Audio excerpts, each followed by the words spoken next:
Well, Belarusian authorities say they've cleared the migrant camps along its border with Poland, but Warsaw says Minsk is still bringing people to the frontier. The people are now being housed in warehouse facilities near the border. That follows the first repatriation flight taking off for Iraq. But Polish border guards say people are still trying to cross the frontier. They say in the last 24 hours there have been at least 250 attempts.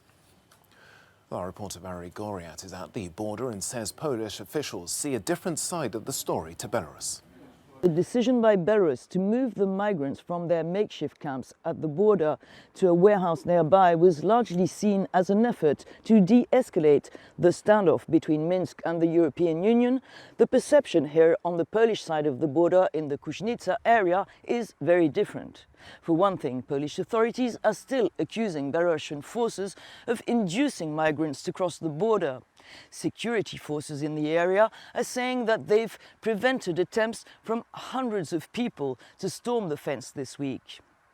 Another cause for concern are the reports coming from the Belarus border from journalists and migrants, according to which groups of people are being boarded on buses to be taken to unknown destinations.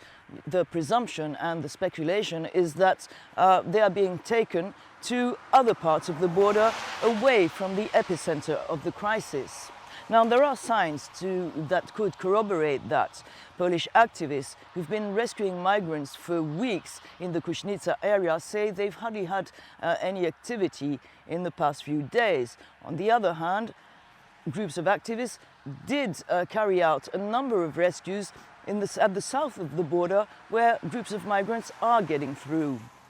So from here, it doesn't look like the situation is likely to improve soon. And the Polish government did not take well to the talks this week between German Chancellor Angela Merkel and Belarus President Alexander Lukashenko, whom Warsaw does not believe intends, at least not hastily, to de-escalate the crisis, which many here still believe could become explosive. Valerie Goriat from Eastern Poland for Euronews. Well, let's get a little bit more now on the situation. We can talk to Hanna Lubakovo. She's a journalist and non-resident fellow at the Atlantic Council. Well, thanks for taking time to speak to us here on the programme. Can we see all of this as an attempt by Belarus to de-escalate the situation? Well, at least that's something that Lukashenko is trying to show. Angela Merkel has called him twice since the beginning of the week, and the first flight to Iraq already took place yesterday. 400 migrants were evacuated, but it does not mean that all of the migrants are going back to their countries.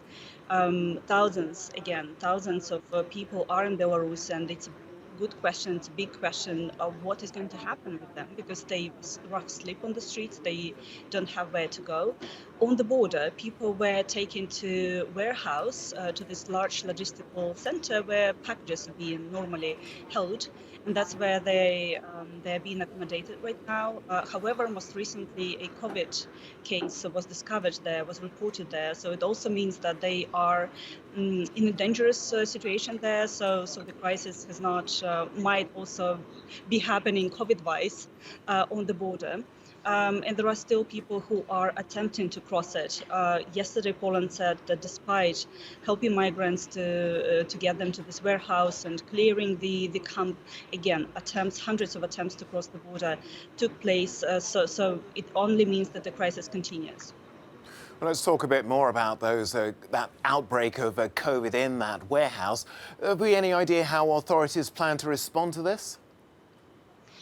It's actually quite a cynical situation, I would say, because nationwide, Lukashenko actually banned masks. So he at some point said that we have to resign from this mask regime. So it was introduced, but then the whole country had to sort of get used to the situation when they don't have to wear masks anymore. But then at some point on the border, the Red Cross and other border guards, other organizations were offering migrants masks, and there was even this information that they might be vaccinated at some point, and the level of vaccination in Belarus is very low because people don't trust this Russian Sputnik vaccine or the Chinese vaccine. So the situation is very interesting. Like at some point, on one hand, the regime in Belarus is ignoring the crisis, the COVID pandemic.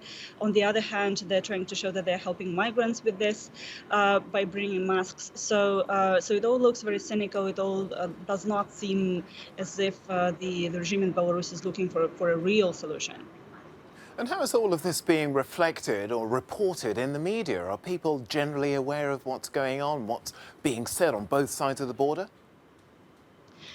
Of course. Well, when people in Belarus see thousands of migrants on the streets and in Minsk, because they are in cities as well, and they see what's happening on the border, they have many questions. Firstly, how these migrants were brought to Belarus, and there were investigations. There was evidence that these state-owned tourism agencies were involved in issuing visas, in selling tourism packages to migrants from the Middle East. So people accuse the regime of making Belarus the illegal, the hub for irregular migration. At the same time, propaganda is actually saying that, oh, since Angela Merkel called Lukashenko twice, then Lukashenko has become legitimate. He's been recognized worldwide, and everybody is happy to talk to him again.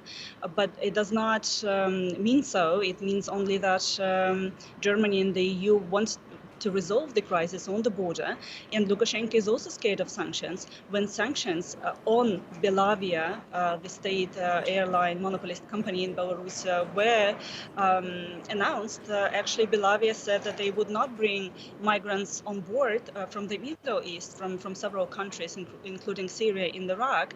So people also see this. People see the reactions, the responses of the authorities, of the regime, and they despite the media blackout in Belarus, they actually know who is behind the crisis.